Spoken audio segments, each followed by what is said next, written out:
Hello everyone, welcome to the new lesson.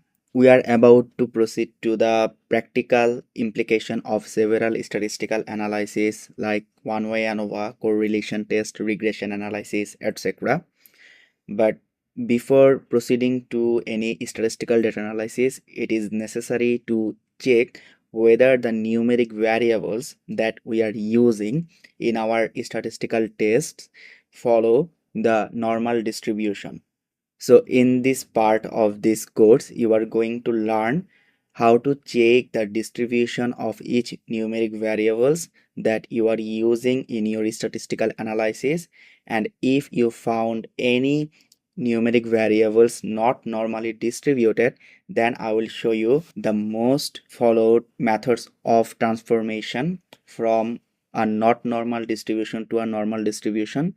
So we will check the distribution of three numeric variables in our data, which are order value, costs of goods sold, and the amount of refund. So if we found any variable that does not follow normal distribution, we will apply these methods of transformation to see which particular method provides us the best normal distribution of the not normally distributed variable. So at first, let's check whether our three numeric variable follow normal distribution. To do so, we'll go to ChatGPT and we'll ask ChatGPT. So I write, give me a Python code to plot three KDE plots in one figure. So KDE plots is one kind of histogram that provides you the bell curve in your data and the perfect representation of the distribution your particular numeric variable has. And this is a advanced level of Python data visualization for histogram that comes from the Seaborn library. So just run the command for ChatGPT. So here you can see the codes, and let's analyze the code first. So here you can see at first ChatGPT imported the required libraries. At first the Seaborn that provides us the KDE plot function, then matplotlib to define the figure size and other characteristics for a particular data visualization, and it imported numpy to generate or create a sample data. As you can see here, it mentioned that create a sample data for three numeric variables for the visualization purpose. So we do not need all this. However, we can start our code from here to the final part. So at first you see that ChatGPT creates some subplots, and you know what the subplots mean and how the particular Python method works. And within the subplots, it created the figure sizes of this figure. So we can skip this particular line as you know about it. After that, you can see that .kd plot is used, so which is a function that generates the plot, and the function comes from the Seaborn library. That is why you can see the SNS is written at the beginning of each KD plot function, and within the brackets of the KD plot, at first it defines the data that contains each numeric variable. You can see that ChatGPT created three data for three numeric data or sample data, and it put all the data one by one in the three KD plots, and we will revise or replace this data set as per our three numeric variables: order value, cost, and refund.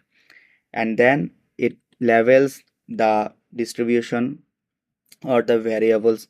So we will here we'll put order value as a label in this line, and cost for data 2 and refund for data 3, and it defines whether we will accept any shade.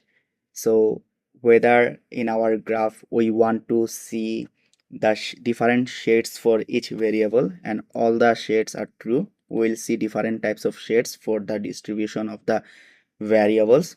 And finally you can see that from matplotlib title method is used to provide a title for our graph, and it defines the x level and y level. And finally, from the matplotlib library, legend function is used. So it is actually used to show the legends in within your graph. So here it is used, and finally the show method is used. So we just can copy the code, go to Jupyter Notebook and paste it here. And we need to make some revisions. So there is nothing to make revisions in the first line of code, but for the first KD plot we have to define our variable. So definitely you know how to do or assign the name of your variable, and you can see that I am doing this in the screen and Jupyter Notebook. So you can see that I have filtered out the order value euro from our final DF data, and we will provide the label as order values.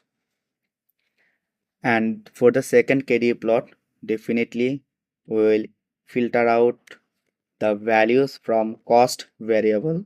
So for the same function, we will just replace the order value euro by cost, and for the label we'll put here cost. And for the third KD plot, we'll similarly assign or replace the variable name by a refund. And here you can see from the final data frame we are filtering out the values of refund from the final data frame, and definitely we have to assign the label as refund. So everything seems perfect. Just run the code.